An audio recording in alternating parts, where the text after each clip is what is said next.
आज का ये एपिसोड शुरू करने से पहले एक छोटी सी बात। क्या आप भी अपना पॉडकास्ट बनाने की सोच रहे हैं? तो एंकर ट्राई कीजिए। ये पॉडकास्ट बनाने का सबसे आसान तरीका है। नंबर एक, ये फ्री है। नंबर दो, इसमें कई सारे ऐसे टूल्स हैं जो आपको अपने फोन और कंप्यूटर पर रिकॉर्ड और एडिट करने की फैसिलिटी देते हैं। नंबर तीन, आप अपने पॉडकास्ट को डिस्ट्रीब्यूट भी कर सकते हैं, जिससे इसे स्पॉटिफाई और दूसरे प्लेटफॉर्म पर सुना जा सके। तो डाउनलोड कीजिए फ्री एंकर ऐप या विजिट कीजिए anchor.fm पर अपना पॉडकास्ट स्टार्ट करने के लिए। ये तो थी एक छोटी सी जानकारी, और अब शुरू करते हैं एपिसोड का सिलसिला। तो आज के एपिसोड में लीजिए सुनिए सूर्यकांत त्रिपाठी निराला के लिखे उपन्यास भक्त प्रहलाद का 7वां परिच्छेद, प्रहलाद की परीक्षाएं, मेरी यानी समीर गोस्वामी की आवाज में। प्रहलाद इस समय जंगल में है। चारों ओर अंधकार ही अंधकार छाया हुआ है।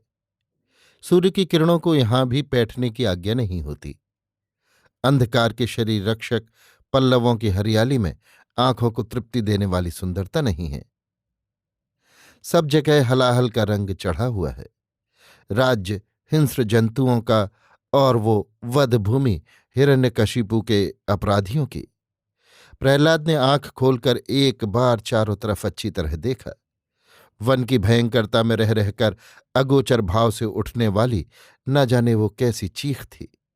उसके साथ करोड़ों निरपराधियों की एक प्रार्थना मिली हुई थी। क्रूरता में करुणा थी और क्रोध में आंसू।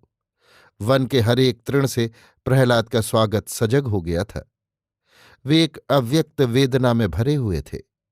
उन्हें वहां जैसे बड़े कष्ट से जीवन बिताना पड़ रहा हो। प्रहलाद को देखकर जैसे उन्हें अदूर भविष्य में मुक्ति का आनंद मिलने वाला हो। सब कुछ देखकर भी प्रहलाद ने जैसे कुछ भी न देखा हो। उनके मन में किसी तरह की प्रसन्नता अधिकार नहीं जमा सकी।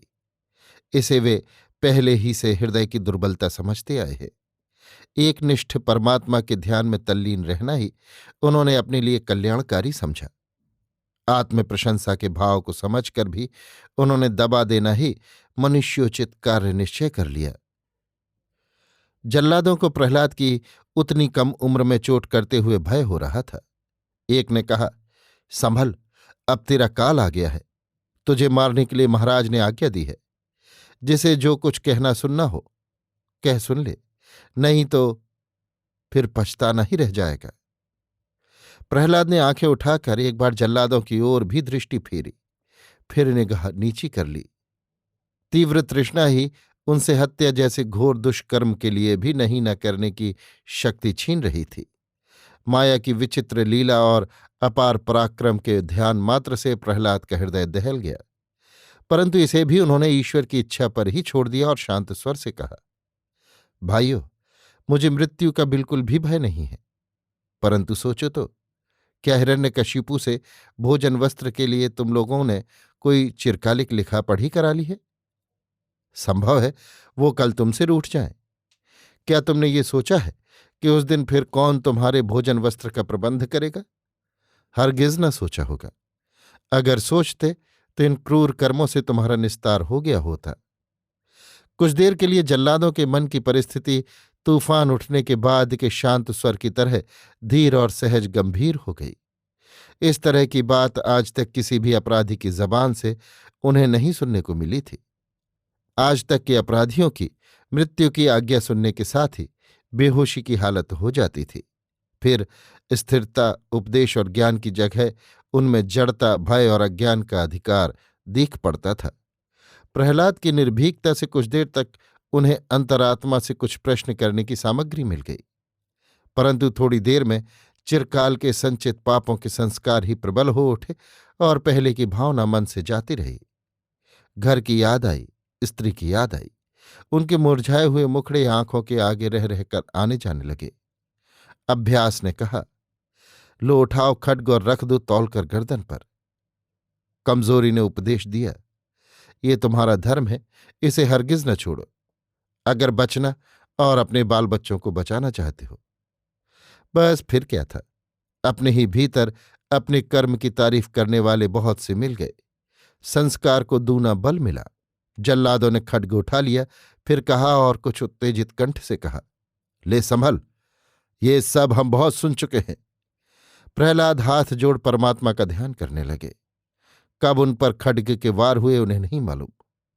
आंखें खोली तो देखते हैं कि हाथ जोड़े वही दोनों जल्लाद सामने खड़े हुए हैं। प्रहलाद ने कुछ न कहा। हाथ जोड़े ही हुए जल्लादों ने उनसे घर चलने की प्रार्थना की। साथ ही ये पेशा छोड़ उनकी आज्ञानुसार जीवन निर्वाह करने के लिए भी वचन दिया। प्रहलाद को खड्ग प्रहार से चोट भी नहीं लगी। ये सुनकर हिरण्यकशिपु के आश्चर्य का ठिकाना न रहा। वो इस बात पर विश्वास नहीं कर सका कि कभी ऐसा भी हो सकता है। अस्तु, अपना काम उसने किसी दूसरे ही उपाय से संपन्न करने का निश्चय कर लिया। उधर बनावटी स्नेह दिखाते हुए चोट न लगने का कारण समझने के लिए प्रहलाद को अपने पास बुलाकर पूछा, क्यों बेटा, तुम्हें चोट नहीं लगी?